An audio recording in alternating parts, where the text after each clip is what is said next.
Hello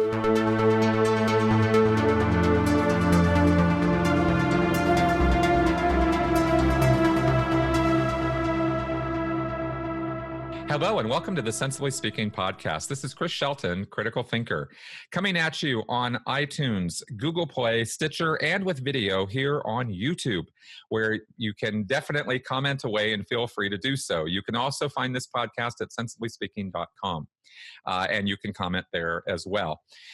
So this week, I am just newly moving into my new digs.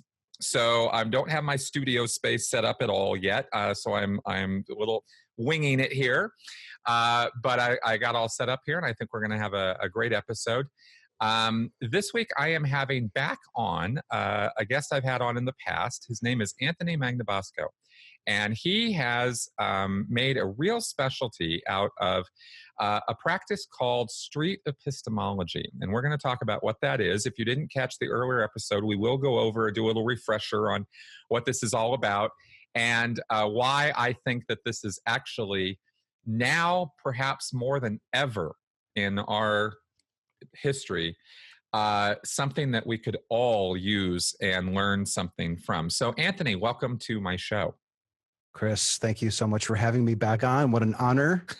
I'm a fan of your work. I listen to many of your shows, and I guess full disclosure, I'm a Patreon supporter of yours. So, hey, support Chris if you haven't already. Geez, help the guy out. Thank you. No, I like what you do. And I think what I do dovetails very nicely with what you do, which is, I think we have some synergies. I think we have some common interests. And I think what I do will probably really appeal to your audience if they're not already familiar with street epistemology. So thank you so much for having me on your show. Awesome, man. Well, thanks for coming on board. Yeah. This is, and of course, I've also, for those of you who don't know, I've had Peter Boghossian on in the past as well. He is the actual person who wrote a book called A Manual for Creating Atheists, which is a title I think all of us hate. Peter as well. He's the one who actually told me that first. But it's a great book for learning how to talk to people and talk rationally. Anthony, why don't you go ahead and explain what is it that Peter laid out in this book, and how did you take it and run with it? Yeah. He wrote this book, and I think at the end of 2012 it came out, and I read it, and I was having horrible conversations with people. So the book really appealed to me. I was arguing, I was presenting facts, I was telling people that they were stupid, and surprise, surprise, it didn't change their mind. They weren't coming around to my point of view. What was going on? Surprise! What? You mean I'm stupid? Oh God, of course I am. What an idiot I've been all this time. Just look at the facts, man, and you'll change your mind. You know, it's funny because at the time, like, it's sort of intuitive. If I just show people how they're wrong, they'll come around to my point of view. Well, it doesn't tend to work that way. And what Boghossian was promoting in his book was this idea of engaging with people in a dialogue where you question how they arrived at their conclusion. And if you're slow and methodical and you give them plenty of time and you help them feel comfortable, they will generally come around to realizing that, oh, shoot, maybe I didn't really quite think this through. Or perhaps the foundation that I built all this on is not as solid as I thought that it was. The act of using Socratic questions, the premise of the book is, if you ask people questions about their steps that they use to get to their conclusions, they tend to move back off of their edges of certainty. And I've been going out, I read this and thought, oh my gosh, well, I'm having horrible conversations. If this is a solution, I want to give it a try. There were no video examples at the time. There were just a couple of snippets from the book of, hey, here's some sample dialogues. So I went out with a camera and I asked people to stop and talk with me. And I progressively got better at the approach, and I was uploading examples, and Boghossian himself was looking at them, and people were watching them and saying, hey, try this, ask that. And here we are about going on 6 years later, where I've had phenomenal conversations with people where you can see them slowing down and thinking about these beliefs that they've had for the longest time. And they were absolutely sure that it was true. And minutes later, you can see doubt, you can see questioning, you can even see belief revision. And it was a phenomenal thing. And I can't believe more people aren't interested in this. Like, what is more important than helping people figure out what's true? I could not agree with you more. And of course, that's, our channels are very similar on that Yeah. basis, on those sort of fundamental points of, truth matters, facts matter. Exactly. Yeah, that's a big part of that. This is a search for truth, and it's not the proclamation that people who are using street epistemology have figured out the truth. Right. We're willing to admit that we're kind of stumbling through this, and we want to figure out what's true and what's not. And hey, you think that you have the truth. Let's examine this a little bit, and maybe I'll come around to your point of view, or perhaps you'll realize that maybe that's not the best reason for concluding that this is true. Exactly. Yes, the search for truth is really an idea that I think permeates both of our channels and many others that are coming up. Big time. And I think that people really do miss. Of course, with my background, I tend to specialize, or my head goes in the direction of extremism, extremist beliefs, cultic beliefs, and I know how far off the rails people can get as a result of that. How far down, or how violent, or how disturbed people can become because of belief, fervent belief, right? This is where we're talking about fervor now. I'm not talking about all belief is bad. I'm talking about a spectrum, and I'm talking about the extreme ends of a spectrum. That's right. And it's this idea of dogmatism. Whether you think that there's a God or there's not, if you're dogmatic about your position, and it doesn't have to be about God either. If you're dogmatic that Trump is the best president or the worst president, it's the dogmatism that is dangerous. And asking questions in a friendly way, where you're peeling back the layers, tends to help people move off of those edges of certainty, like I've mentioned. Yeah, exactly. And I think that it's a more uncomfortable place to be. Actually, let's talk about this for a second, because this is actually kind of important psychologically. A position of uncertainty is a very, very difficult place for, I think, a lot of people. Maybe I'd go out so far as to say, as most people, for them to be in mentally. I think people want answers. They want answers that make sense to them, no matter how ridiculous they might sound to other people. If they make sense to Joe Schmo, he's happy with it. And if he's happy with it, then he doesn't question it, he doesn't think about it. And yet it could be causing, and here's where the problem comes in, it could be causing all kinds of trouble in his life, having these beliefs, or it could be preventing him from seeking solutions to problems he has because he doesn't believe in them, or his beliefs stop him from being able to, to take advantage of these things. And I'll go all the way out to, what is it, the JWs with the blood transfusions? Like the kid can't get a blood transfusion. Well, why? Because we believe it's wrong. Well, your child is literally about to die. Yes, but we believe it is wrong. That would be the best possible time for somebody to say, why don't we talk about these beliefs for a minute and maybe unhinge some of this? Because I think a little uncertainty in your life might be helpful to your child right now, if you weren't so dogmatic or so certain. These sort of synonymous terms here. So I think that, unhinging belief to that degree is or could be, in many cases, a positive thing to do. But what kind of, what do you think? There's a lot there. Uncertainty is a good thing. Like, it can be uncomfortable to be uncertain. Yes. But once you become comfortable with saying, it's okay that I don't know for sure that this is a fact. And it's even though it might be an uncomfortable discovery, it could be kind of liberating, for one thing. But yes, then you also kind of touched on there can be a cost for believing things that aren't true. Yes. And you gave a great example of the Jehovah's Witness and blood transfusions. And that's an extreme, but we see that in the news. Every once in a while, a kid is dying because their parents had faith that their God would intervene, and they refused to take that kid to the doctor or something. That's right. Those are extreme examples. But even in the benign, everyday, not benign, maybe banal, it's just a regular, everyday situations. I was just out on the trail today, and I met a young couple, and they basically said, I guess it's okay if we're believing in something that's not true because it's really not hurting anybody. Right. No, the beliefs really, even though you think that they're not hurting somebody, there is a harm, there is a cost for holding a belief that's not true. And this whole idea of street epistemology is to identify the steps we're using to get to these conclusions. And if the process to get there is unreliable, let's be less confident in that conclusion. And we want to try to apply that philosophy or that mantra to everything, every conclusion that we're coming to. Let's examine it. Let's walk through the steps. And even the idea of, even the act of recognizing, oh my gosh, my beliefs drive my actions. A lot of people don't even really think about that. Just calling that to their attention can be valuable. And this is one of the reasons why SE appeals to me so much, because I see the harm that hitching your wagon to a probably untrue belief can cause. You've seen that firsthand. You are a perfect example of this.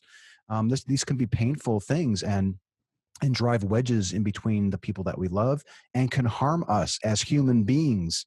Like, there are people that don't want to get behind climate change because they think God will just take care of everything. These are very, very scary conclusions that people are coming to.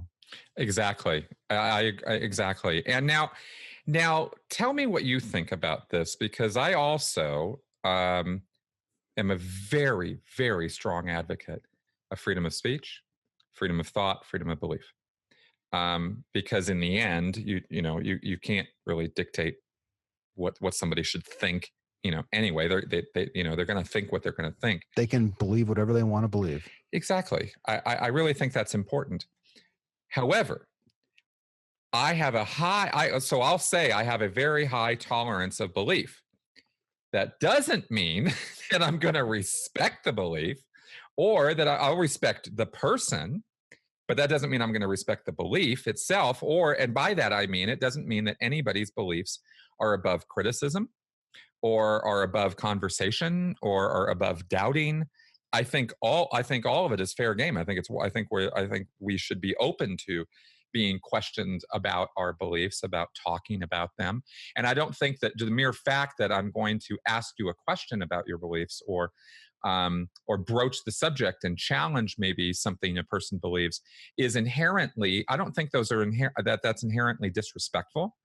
I don't think it's intolerant. I don't think that it is a mean or antagonistic or hateful thing to do. What have you run into with this? What's really interesting, I can kind of, maybe you can start it right now. Mm-hmm. I can understand how people might be put off by you questioning their belief, particularly if the belief is tied to who they are.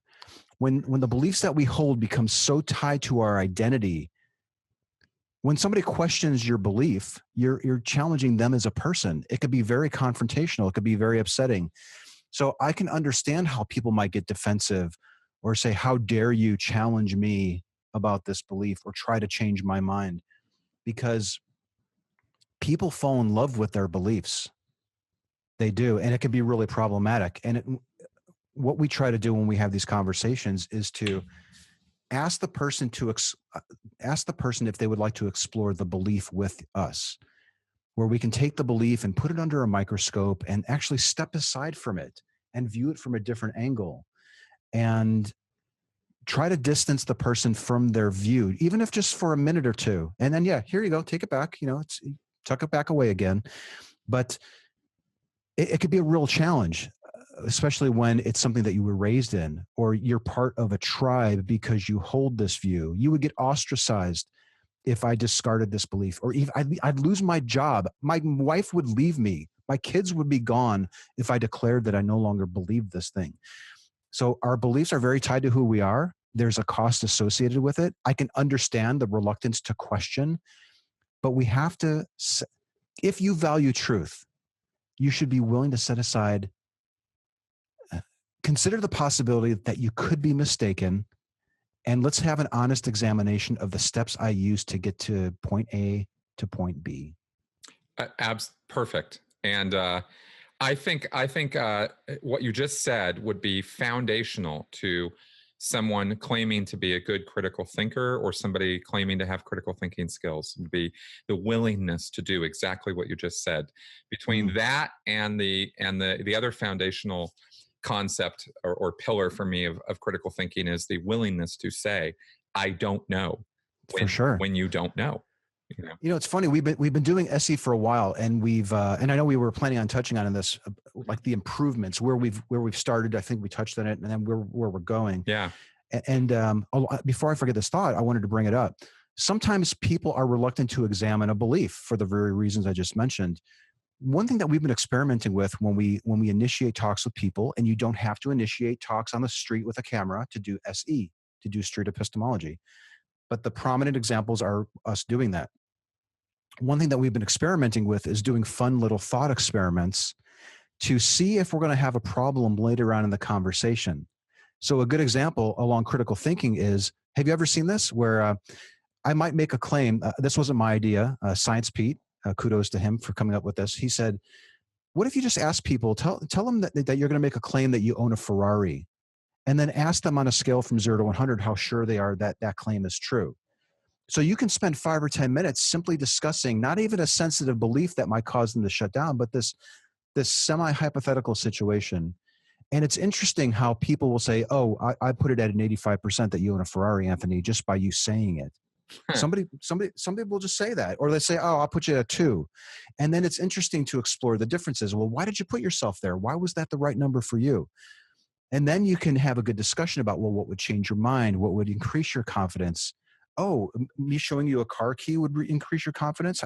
Okay, well, how much more would you increase? You can have this sort of meta discussion about confidence levels and beliefs and certainty and what would change our minds without even touching their belief. And you've sort of established a baseline. You can get a really good sense of how skeptical a person is with that hypothetical example. And then you can shift gears and actually say, okay, now that we've done that, let's shift to a belief that you think is true. And you could say, they think karma is real or a God is real. And now we've had this wonderful little mini conversation at the start to kind of establish things and kick things off. And it's a great rapport builder too. And that's one example, I think, where we never would have done this 5 years ago. This has been a development that's come from the community of people watching videos and giving suggestions, and even ourselves running into brick walls and thinking, how can I avoid that in the future? That's a really excellent suggestion there on that, because it does baseline a number of things and definitely gives you a chance to establish some rapport before you dive into deep beliefs. But it also gives you a chance to decide, as the person doing the SE, do I even want to dive in on this person? Because if their reaction to the Ferrari is odd, strange, so weird, you don't want anything to do with that. Maybe you don't want to go into the next phase. That's a really good point. It's a good way to flesh out whether I want to proceed or not, if they're comfortable proceeding. And there's a little twist that you can do too. You can say, well, what if I told you that this was actually a flying Ferrari? This thing could fly. This can go to about 2 miles above the ground, and it's 300 miles an hour. And then they might give a low confidence. So yeah, it's really good for kicking things off and getting a sense if you want to proceed. Another thing that we do too has been really productive is we call it the truth test. Have you ever had these conversations where you're talking to somebody about something that they believe in, and then they reveal that everyone can have their own truth as long as you believe it, right? And think that it's true. The truth is relative thing. Yeah.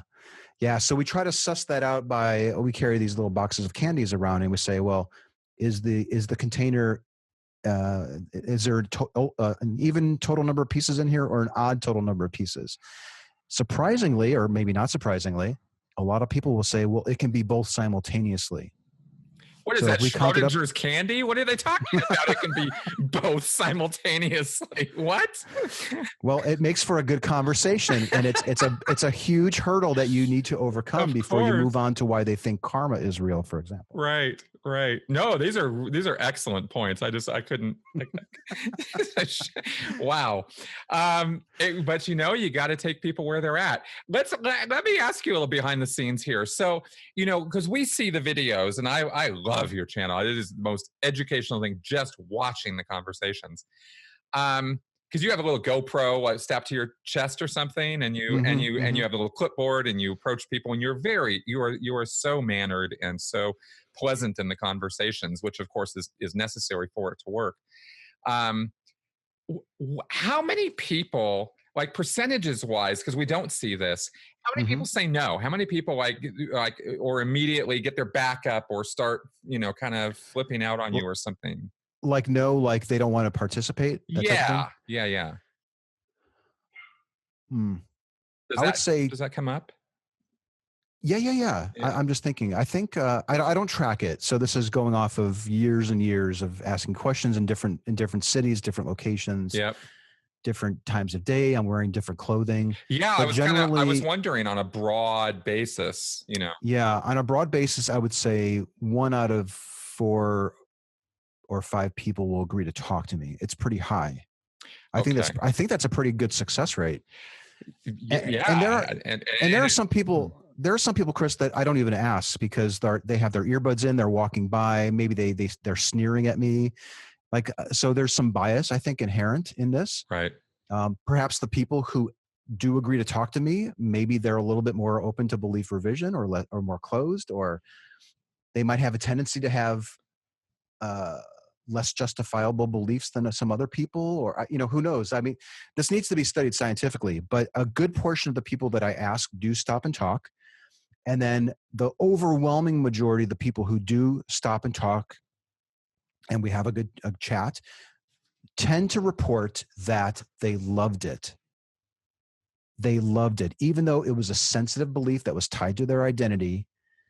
The way that you go about it when you use street epistemology, if you seem to be doing it correctly, they will tend to enjoy it and want to look into it more and probably meet with you again. And now, how can you?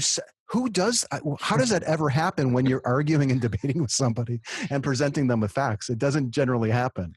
Well, that's exactly right, which is the number one reason I said at the beginning of the show that this is something that is more important now than I think it has ever been before, because our conversations on social media are many times just awful. Now they're not always that way. And it's not like, every friend is at every other friend's throat, but it happens often enough. I mean, I was blocked 2 days ago by somebody and I actually agreed with them.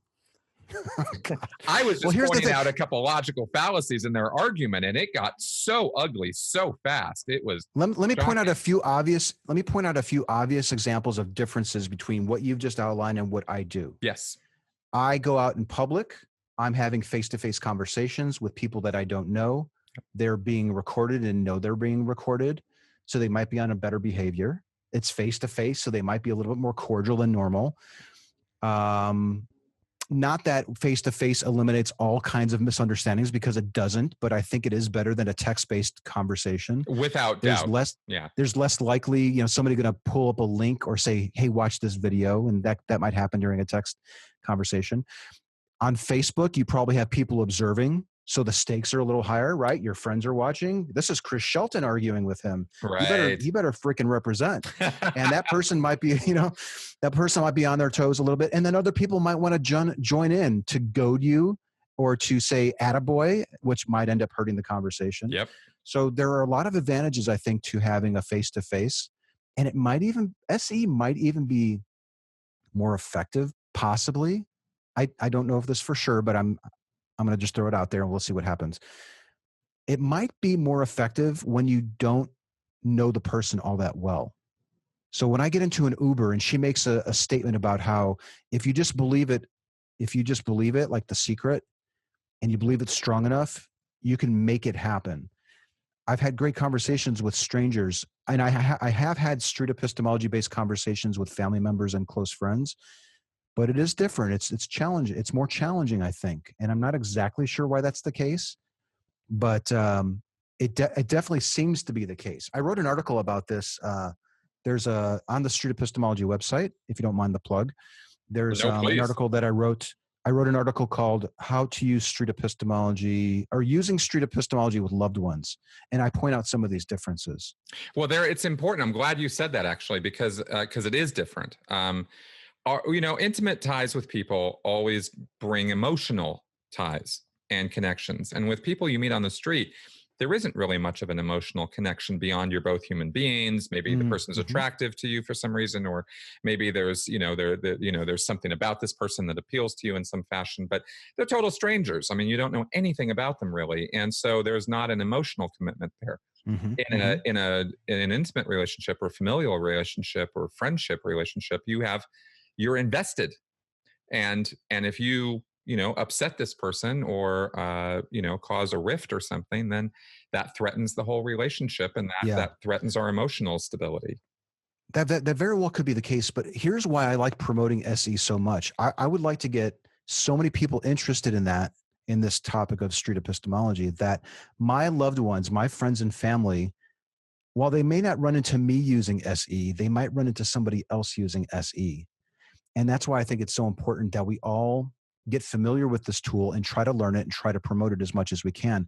Because I do think that everyone's talking about problems and how do we fix this discourse issue? SE might actually be a solution. This might be the solution to fixing the problem. So we want to get people excited about it and experiment with it and test it, like in a rigorous scientific environment, not just by looking at videos or something, and figuring out what is the best way to roll this out. How can we improve discourse in the world? We really need to start doing this because the stakes are high.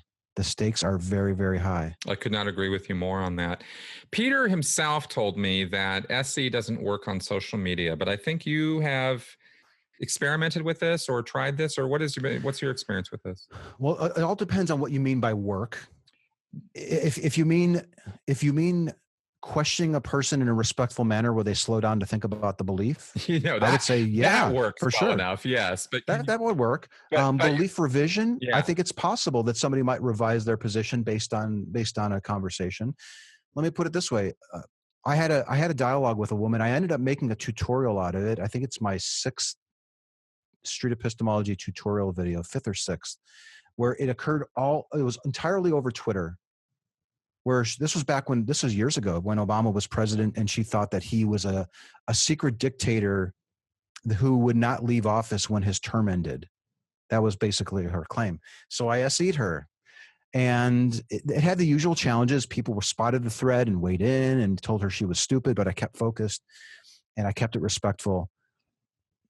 She still hates Obama, but about several months ago, I can't remember the exact thing, but she messaged me out of the blue to point something out about Obama or about Trump or something. She's a huge Trump fan.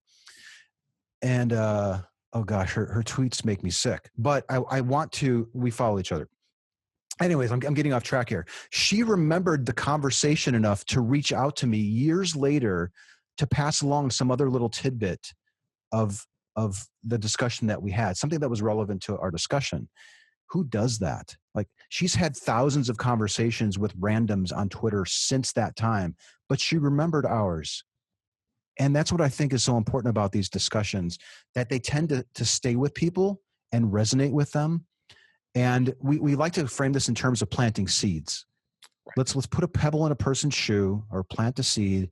And then it's up to them if they want to address that seed and water it or remove the pebble from their shoe.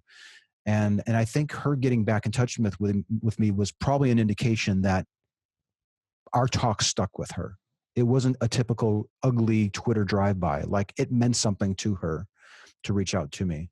The other thing I wanted to touch on is that people will observe these conversations, whether I'm having them over Twitter or I'm uploading videos. There have been people that have abandoned their belief in a deity or karma or everything happens for a reason, whatever topic we happen to be talking about, them observing me and somebody else have a dialogue where I'm using SE, they've backed off on the viewers have backed off on their confidence in the conclusion that they shared with my interlocutor. That is a phenomenal thing. And I'm sharing that with folks, that if you're on the fence about uploading examples of SE, please consider doing it. We have a lot more people getting into this and uploading examples, and it's changing things. People are learning the tool, but people are walking back off of their ledges of certainty just from observing these dialogues. That's a great point. And of course, that also aligns with the idea of why people go to watch debates. and the goal of the debaters. I mean, Dillahunty has talked about this, you know, that he's not there to change the person who he's talking to. He's not going to change their mind, but the people in the audience, you know, those. But see, here's the difference. And have you had Matt on? Have you had Matt on before?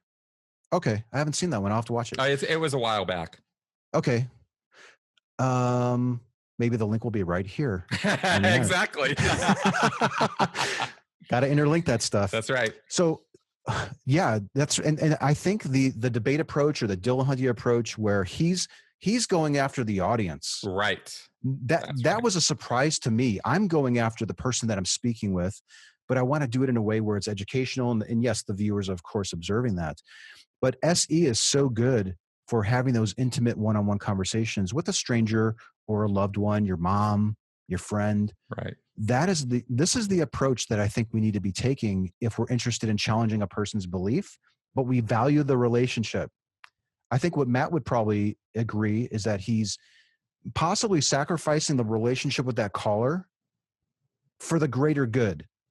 And I completely support what he does. However, if I was going to have a one-on-one with that caller, it would, and I think Matt would probably change his approach too. I've heard him speak on this. He would probably pick a different tool for that engagement if he was having a one-on-one conversation with that person. I agree. I think that's exactly the case. And I wanted to contrast those things. I'm not trying to make the point that SE is debating, because it's not. It's completely different. When you brought up the point about the audience changing their mind, I immediately thought of that, because that's actually, in a way, Dillahunty's purpose for debating. And I think I've heard that from other people as well. This was one of the pleasant surprises of SE that I've discovered, and other people are discovering this too, is that once you learn, and the mechanics of street epistemology are not difficult. You ask questions to explore what a person thinks is true, why they think it's true, and how they determine that what they think is true is really true. Mechanics are not difficult. But the biggest, I guess, most pleasant surprise is that once you learn how people are tied to their beliefs, how they protect them, how they become defensive if you challenge them, you begin to get a certain amount of empathy for people that hold varying views than that you do. And it changes the way that we are interacting with people for the better. People are observing friendly dialogues on topics that typically, you look at somebody engaging with a street preacher, usually they're arguing with them. Just Google atheist versus theist or something. And you up until like 2012, 2013, that's all we saw online. You weren't seeing respectful dialogues at all. Only when the street epistemology stuff, I know I might be mistaken on this, but I think you're absolutely right. It's changing people, Chris, and it's changing the practitioners in a positive way. And we're mending relationships with people who have varying views than ours. And it's such a great thing. Exactly. I agree completely there. And God, so many things I want to comment on right now. Yeah. First off, I wanted to say, I brought up the question about social media. I have had success with it on social media in terms of using questions and, respectfully talking to the person. It breaks down when the other person is not respectful. It breaks down when too many observers jump in and make the conversation, derail the conversation, which is always a problem on social media, or a potential problem. It takes, and it also is something that takes some time commitment. It's not something you get done in 5 minutes. So these are extended. It's a commitment. Exactly. So it does require that from you. If you're, this isn't something you're going to do in 5 minutes. You're talking about, especially when you're getting into deeper things, politics, religion, gender issues. I mean, these are important issues for people, and to the degree that they're important to the person, I think is going to be the degree of time investment it's going to take to, get a crowbar in there and work over some of those things. But I have done it on social media. I have done it on Twitter like once or twice, and I've done it on Facebook a few times. More often than not, I have failed. And of course, one of the reasons is because of my own failings. I have my own buttons. I got my own hot topic buttons that people can push and get a rise out of me or get a reaction out of me. I'm not perfect by any stretch of the imagination on this stuff. just because I preach critical thinking doesn't mean I'm always the. We're emotional animals. Exactly. I mean, it's bound to happen. Exactly. But I wanted to ask you about this, because there's always something that's amused me, but I was wondering if there was a teaching moment here too, and that was Aron Ra. You had him on some time ago, and you had him. You showed him the mechanics of street epistemology, and he went out and kind of made a big blunder of the whole thing because he started arguing, and that's kind of his temperament. And I wonder, is there a temperament for this? Are there people that just can't seem to pick this up? And if so, is there a teaching moment there of something we can all learn? Yeah. Okay. That's a really good question. So yeah, I had the opportunity to go with Aron Ra, and we went out and did SE together. The link to that is right here. I'll just keep doing that. You can decide if you want to use that or not. Yeah. And even well before I went out with him, I was thinking about it. I was like, he's taking a really big risk here, because his style is more about arguing with people. And here he is trying something new. And if he does really well at it, it might reflect poorly on the approach that he's always been using up to that point. Or if he does really bad at it, it could be embarrassing. So the way I was looking at it is like, this is gold for me. Like this is good for my image. This is good for street epistemology. We've got this renowned atheist going out and giving it a try. Like, it was all positive on my end. But I have to say, I really respect the risk that he took to go out there and do that with me. And on top of that, all the time that he spent editing, and we had hours and hours of footage, and we had a blast. I mean, it was fun. We were laughing about it afterwards. And I do think that he walked away with the impression that it wasn't for him, or there's probably some people that this just isn't good for. I don't know if I completely agree with that. I did write a blog post related to this too. It's called How to Stay Calm and Focused When Using Street Epistemology, because people ask that a lot. Like, how do you stay so calm? I don't know if I have the temperament for this. Do you have any advice, any tips? And I put it all in that blog post.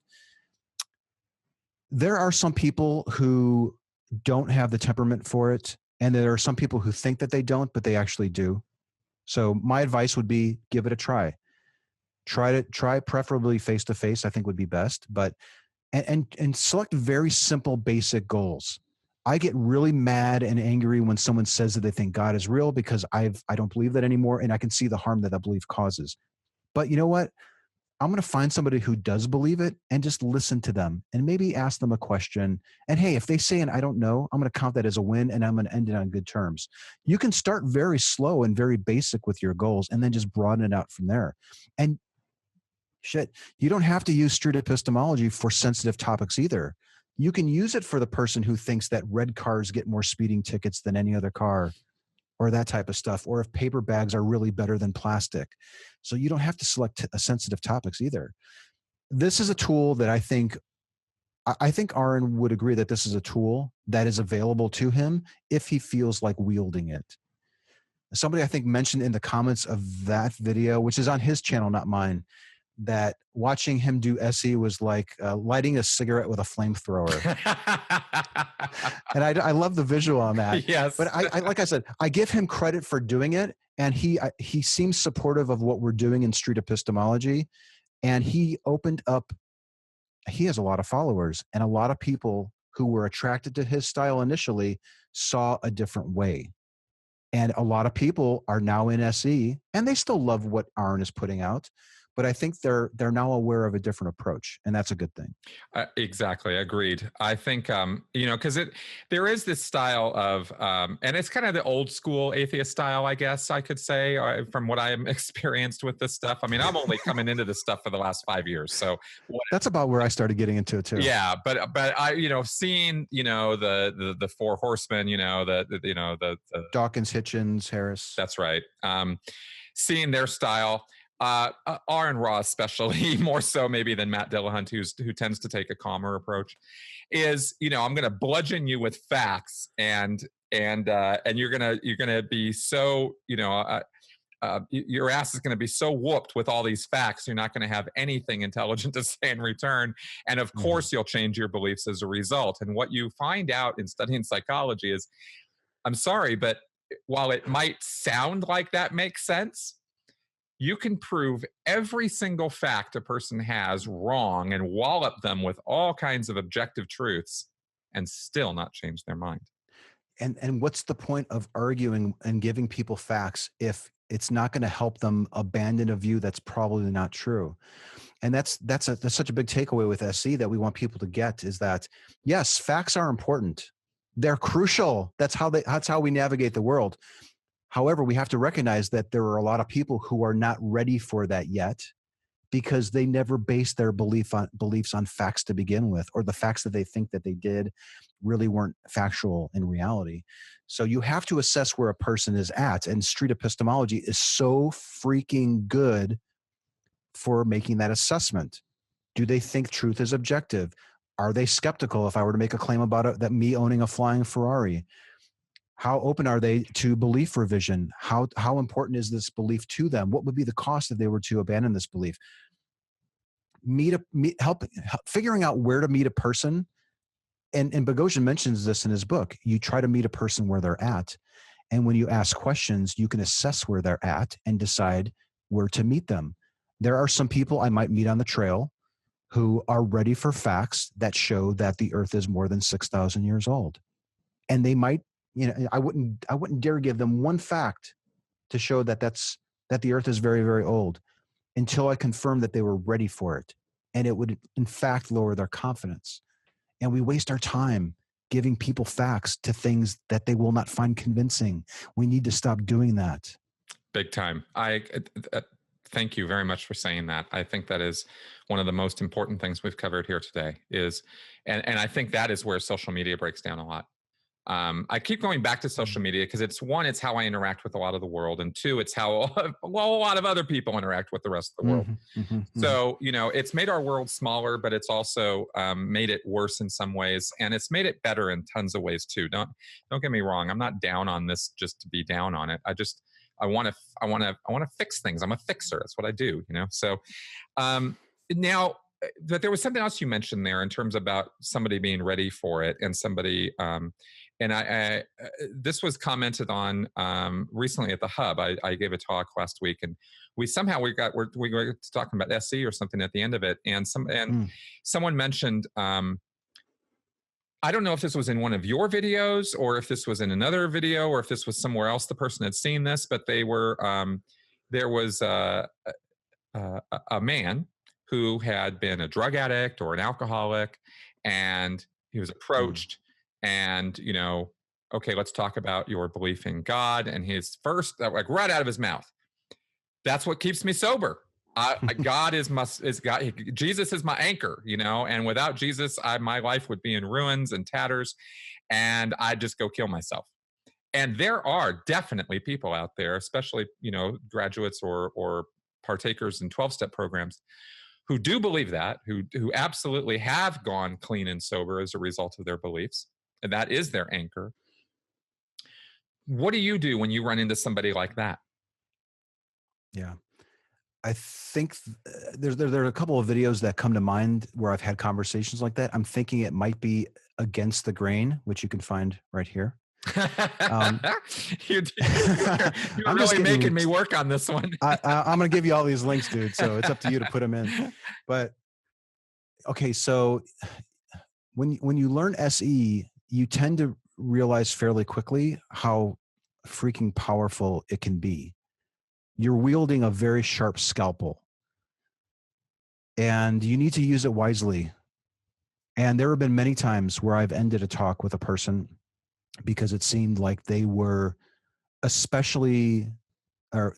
particularly dependent on it, that they would experience some kind of trauma or harm if they no longer believed this.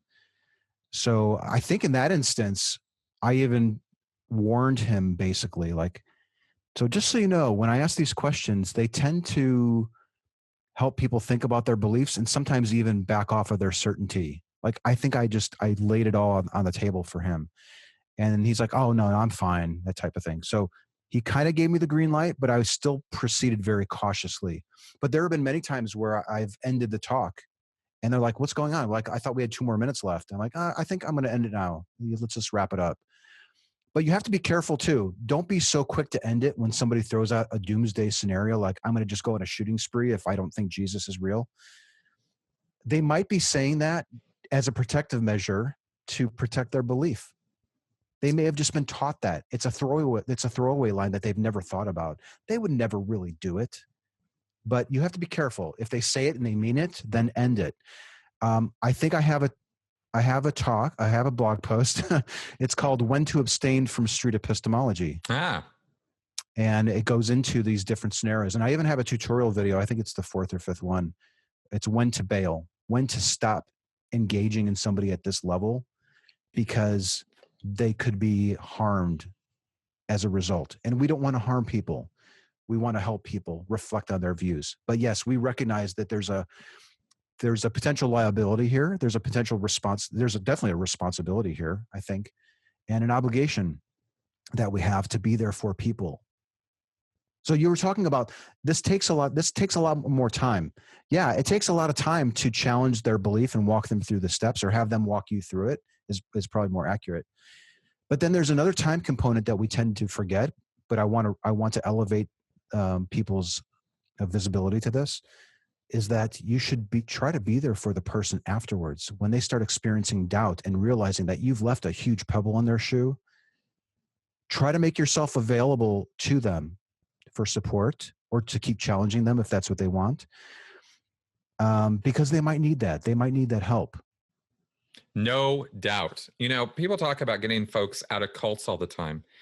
They don't talk as much about the recovery process afterwards, or the responsibility to the person that you've helped get out of a cultic situation, to get them on their feet, to get them walking on their own again, with some stability and with some certainty in themselves and their life, even if not certainty of belief, at least certainty in themselves. This is a crucially important part of interventions. This is why therapists are often involved in interventions, is because the person often begins their therapy during the course of the intervention and continues it afterwards. This is very, very important for people. And it leads me, actually, I'll highlight that point, because my next question was going to be to you. What do you say to people who accuse you of manipulating people through SE? I'm always a little, I guess my first reaction is to be defensive, because I don't think that we're being manipulative at all. Mm-hmm. In fact, I try to, some people think I over-explain what I'm doing when I initiate a talk with somebody. I try to be very clear that I want to ask questions to gently challenge what you think is true, why you think it's true, and how you determine that it's true. And sometimes I even, like I said, if it becomes apparent, like it could cause harm, like I might say, I think I'm going to end it. So I understand that it could be viewed as manipulation, but I don't see it that way. And part of me now is a little amused that people want a warning label on SE, but when it comes to debating and arguing and presenting facts and ridiculing, they're completely fine with you doing that. Like when you're debating with somebody, let's admit it, aren't you trying to change their mind? Aren't you trying to get them to look at it from your point of view? Do you disclose that at the outright, or do you just start engaging? Do you warn them that? So I think we're going above and beyond most practitioners of this method, where we tend to explain what we're doing, what our goals are, what our motivations are even. And we give them a card so that they can reach out to us afterwards, that type of thing. I think that is literally the definition of informed consent. Well, and if you think about it too, we don't tell them generally. I don't even like disclosing where I stand on the claim. Although lately I've been experimenting with saying, hey, if at any point during this conversation, you'd like to know where I stand on a God being real, let me know and I'll be glad to disclose it. But I try not to tell anybody anything. I ask questions so that they can tell me what they think. I don't see how that's manipulation at all. I can understand when you look at hundreds of videos where the topic of God comes up and mentions faith, you might notice patterns. And then once you notice the pattern, you might anticipate where the conversation's going. And then, oh my gosh, it went the same path the other one did. And then it might dawn on you, oh, he's driving to that conclusion, but I don't see it that way. Practitioners of street epistemology should go where your conversation partner takes you. Remember we were talking earlier about meeting a person where they're at? Right. I wouldn't give you facts if it didn't seem like facts would be important to you. If you disclose that facts are important to you, then we might start talking about facts and what kind of fact would you accept and how low of a drop in confidence are we talking about? So lately I'm more amused than perturbed by claims of manipulation. I agree, because I think that if Socratic method is manipulation, then I think, then I think we're going to do away with 90% of education in the world, because, that's how I was joking on Twitter. I made a tweet something like, I wonder if I can go out for an entire year and just do thought experiments like the truth test, like with a box of candies, or the Ferrari example. And just for a year, that's all I did. And if I would still get complaints from people that were trying to push a point of view. Right. Well, one can't help but wonder that, people who feel like you're manipulating others might be speaking out of their prejudices and their own biases.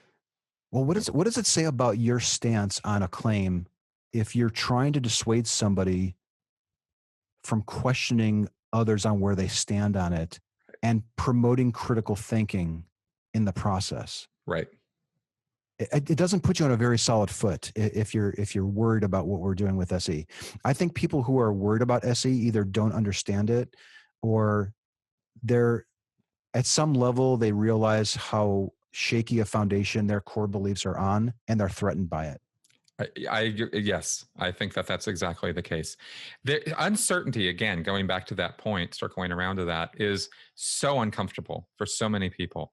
They want something they can hold on to, and it doesn't matter if it's true or not. It's just something they can hold on to. And if you start, and if they know it's not really true, or if they know they're on shaky ground, well, they know that they're on shaky ground. And so here you come in, well, we're going to shake that ground up, and they're going to go, no, this is all I've got, man. And then, this is why people who are critical thinkers and have found their way out of cults like you have, or don't believe in the supernatural because we just don't see a good reason for it, that we try to be out and upfront with people about what we do and don't believe. We need to normalize saying, I don't know. I think you touched on it really early on. Yep. Like, it is very important to say, Chris, you told me that you own a Ferrari. And if you asked me if I, where I was in terms of my confidence that it was true, I'd probably lead with, well, I don't know. However, I guess, based on the blah, blah, blah, we need to be comfortable with saying, I don't know. And we need to be comfortable by gently challenging people about the claims that they make, because it does affect the way that they act and vote, and it influences other people. It's in all of our best interests to embrace critical thinking and this tool of street epistemology, in my view. Agreed. How important is the gentle part? You mentioned gently challenging. Yeah.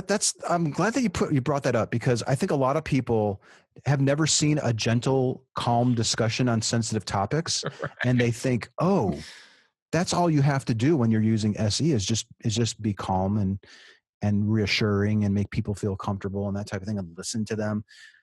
But I'd say it's pretty important, but just because you're gentle and respectful doesn't mean that you're doing SE.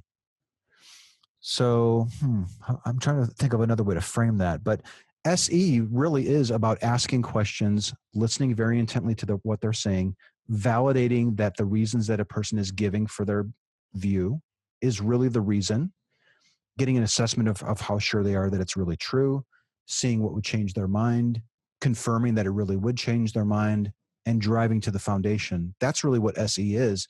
I imagine you can probably go about it in an aggressive way, but yeah, maybe it does seem like helping a person feel safe and listened to is probably a big part of SE.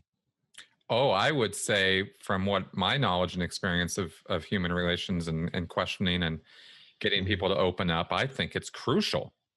I don't think this works if you approach somebody from an antagonistic point of view or fashion, because their hackles go up. They get defensive. Yeah, it might also explain why SE seems to fare better over face-to-face or video chat as opposed to text, because maybe you can't actually convey that they're okay disclosing this to you. Like, it's okay, it's safe. It might, and there's a fine line too between reassuring somebody and being condescending. You don't want to coddle a person. You want to respect them, and hopefully they open up. And you'll make great progress. If a person is being very, very open with you and very, very honest with you and themselves, and they sincerely contemplate the questions that you're asking them, and you use SE, you're going to probably help them reflect on their belief in a way that they've never done before. Yeah. And there's a lot of ifs in there. I want to not, I don't stress that to make as a negative. I stress it because I want people to really get all those things are actually ingredients to this. And one of the best things that we can do, Chris, is try to model that behavior for other people. Right. So if a theist is engaging with me on my own Facebook page, I'm going to recognize that there are other people watching, and I'm going to be patient and calm and say, you know, I'm going to take a day to think about that, and then I'll get back to you. And I take a day to think about it, and I get back to them. Like, act in the way that you would like other people to act. And I think that will probably go a long way to helping people be more open and honest. Exactly. I was having a conversation just the other day with a person who does interventions, cult interventions. And it was surprising. And this speaks to, this is going to get back to your point about getting people to open up.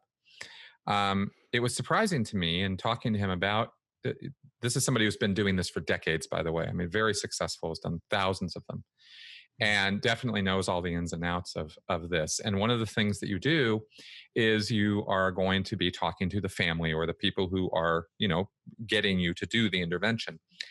And it's surprising how sometimes it will take days before even those family who contacted you to help them get their son, father, mother, whoever it was, out of a cult will open up and tell you things you need to know in order to be able to do it properly, right? In other words, there's this gaining trust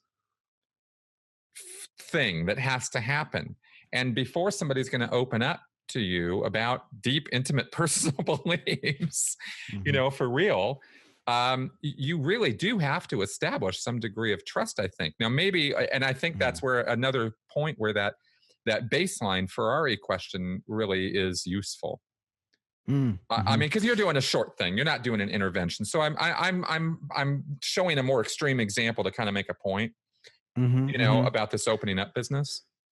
Yeah, it kind of reminds me of lately I've been experimenting when I run into more than one person, because usually I like to question one person, and then if the other one's just standing there, then they usually interject and throw things off, or might make the person I'm interviewing uncomfortable because now their sister's watching or whatever. And I've been experimenting with seeing if the bystander, the second person, wants to be my helper. And I try to teach them, and I try to do that in a way to not only show that, hey, I can teach SE to this person who's never heard of it before, but to help make the other person more comfortable. So I think the person I'm questioning, right, might be more comfortable if their friend is my assistant. So I'm mentioning that because, to your point, like, I think there's certain pros and cons to being a stranger asking these questions. But I think like having somebody who knows the person could probably be advantageous as well. Yeah, interesting. It's good points. What sort of things? This is kind of this question sort of loosely formed here in my head. So help me out here. But I'm wondering, with how many of these do you think you've done at this point over all these years? Oh, easily 1,000. I would say maybe 1,400, 1,500. Okay, so out of those 1,400 or 1,500, that is invaluable experience, by the way. What patterns do you notice with people and their thought processes? Well, one thing that I've noticed is that whether you're going to a university and you're in your 20s, or you're 80 years old, or anything else in between, that people tend to have the same general types of reasons for why they think certain things are true. In particular, like, I guess my specialty or my preference is supernatural claims. I guess I'd say, like, whether somebody's really, really young, like in their 20s, and I'm meeting them on a university campus, or they're really, really old, they're 80 years old and I'm meeting them on the trail. It seems like, or anything else in between, the the reasons that people give don't tend to be extremely reliable reasons. And then, of course, when we dig down deeper to get to the process they use to validate the reasons, it's even shakier. So that seems to be kind of a common pattern. I got another common pattern, I guess I would say, is people seem to like being questioned about their views. You would think that people might be uncomfortable about it, especially that there's a stranger recording you. Generally, the people that do agree to stop and chat with me and we have a discussion, they tend to like it. They tend to have enjoyed it and reflected on their belief in a way. Like, some people even say, I've never thought about that.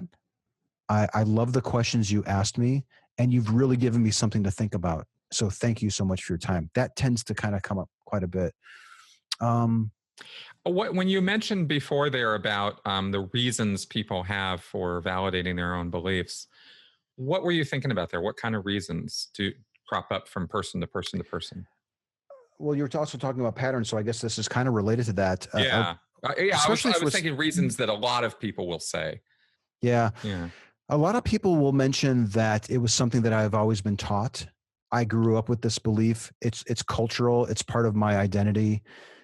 I thought there'd be something like that there. Yeah, that's a really big thing. It's not uncommon to meet people who say, I was raised with this, but then I went away to school and it really forced me to start questioning things.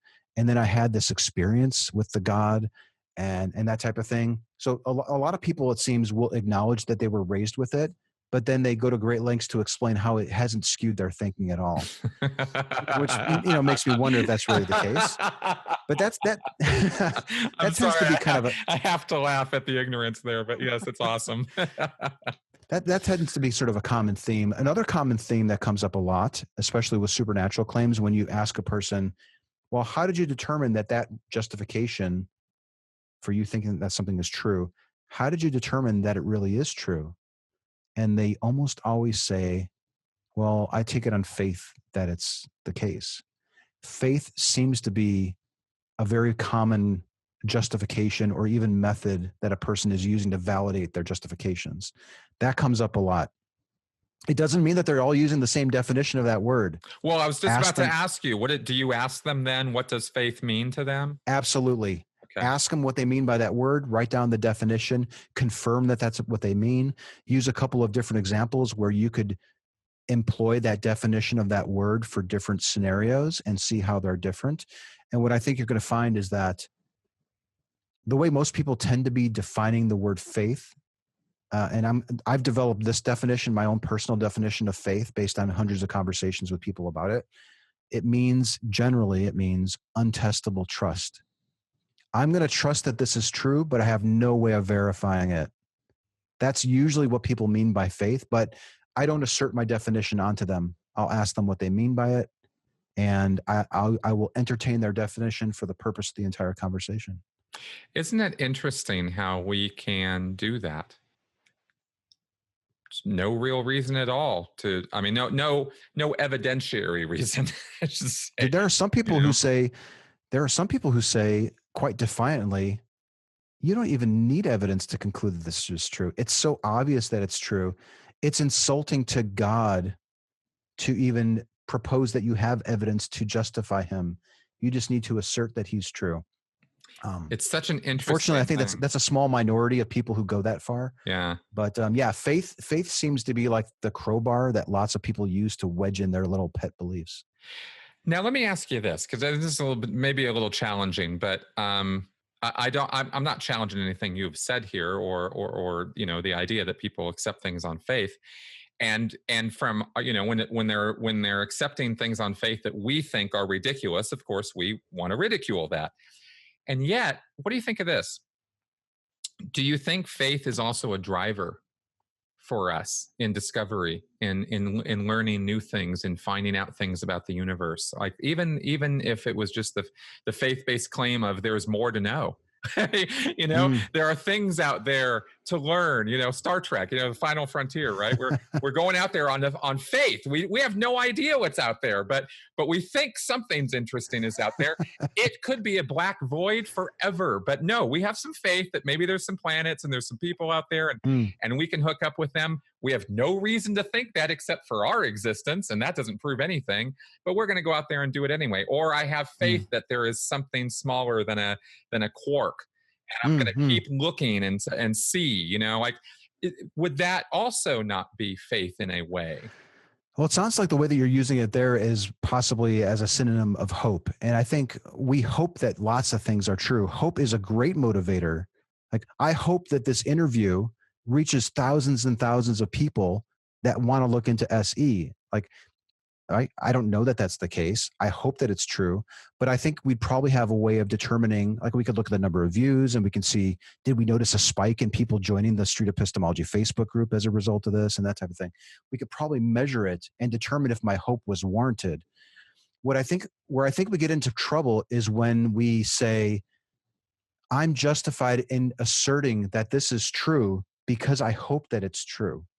I think that's brilliant. I think that is you have changed my mind just now. That is great. Okay. Yes. Well, thank good. you. Thank you for that. All right.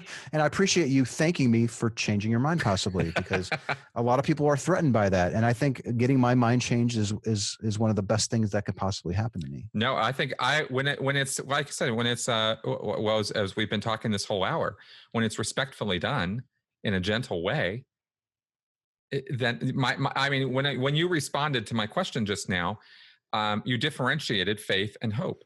And I have often talked about hope in terms of my own spiritual beliefs. I don't have spiritual beliefs. I have spiritual hopes. So I've even used that term, but you pointed out another way to use it, which really helped there, because I thought it differentiated. I talk about going out into the stars and seeing, other creatures or something. Well, yeah, it is hope. Right. The faith, the difference there between hope and faith would be, the faith would be, I know we're going to find other creatures out there. Yes. In fact, I had a conversation right before. That's why I'm a little flushed, because I was outside and I just took a shower and everything to do this interview. But I was on the trail today where I met this wonderful young couple. I'll probably release the video in a couple of days, or maybe just audio on the SE podcast. But they acknowledged that they thought that there's life after death, and the method that they're using to get there is that they're taking it on faith.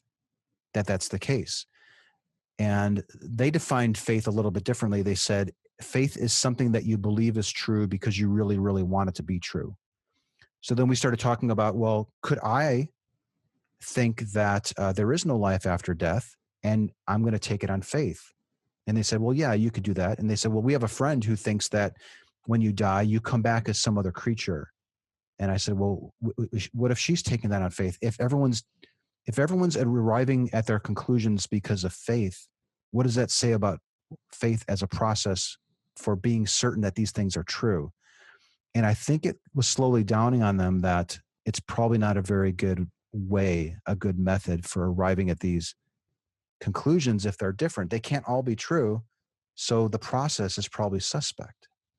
Exactly. That's great. Yeah, and I love it's just so good. I love this stuff.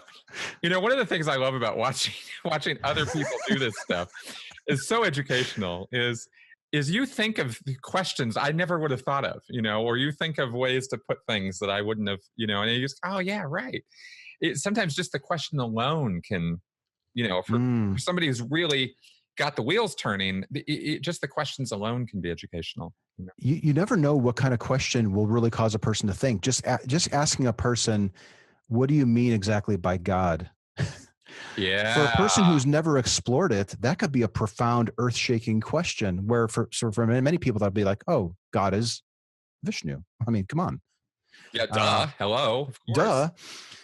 And you didn't even get into the questions about why, or their justifications or their methods at all. So again, this is about meeting people where they're at. And yeah, sometimes a very basic question can come across as very profound, or sometimes you have to have a good 5 or 10 minute dialogue before the more challenging questions can surface. Yeah. Well, all right, man. Well, this has been great. We're gonna wrap This was fun. here. I love talking about this. This is like the heart and soul of critical thinking. I really, really, really love that you're out there doing this, that Peter wrote this book that inspired you and so many other people to move out and do this. And what is your website? Well, we have the streetepistemology.com website, streetepistemology.com. And then I have a Twitter which is fairly active. And I think on my Twitter, which is Magnabosco, in my bio, I have a link to my personal top 10 favorite SE conversations. So you can check those out. And there's even a playlist. I'm trying to think where you can go. I think it's like tinyurl.com/SE latest releases. And we have a rolling playlist of all the fresh SE related content. This interview will be in that playlist for a good month. So anyone that's generating interviews or conversations where we're using SE or talking about it, it ends up in that playlist. So if you're at all interested in what we're doing, please check out any of that.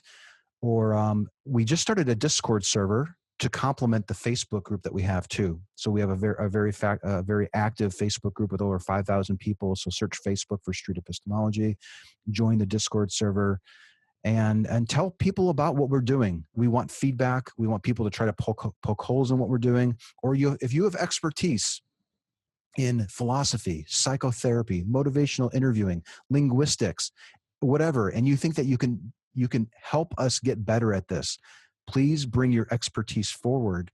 We don't think we have the perfect thing. We've come a long way in 5 years, and I think we're going to come a long way further in another 5. And that's only going to happen from people stepping forward and helping us out. And I hope that they do. Awesome, man. I hope they do too. And I hope that this interview helps grow your numbers on this. Folks, leave any questions, comments, feedback, good, bad, or sideways in the comment section below here on YouTube or at sensiblyspeaking.com. If you've enjoyed what we are doing here, if you've found it informational, educational, entertaining, consider supporting this channel on Patreon. That's what keeps this thing going and keeps the content fresh and interesting and alive. Okay, so Anthony, thank you very much again for being part of this. It was my pleasure, Chris. Thank you so much for having me back on a second time, and maybe we can do it again sometime soon. Absolutely, man. All right, folks. Talk to you next week. Bye-bye.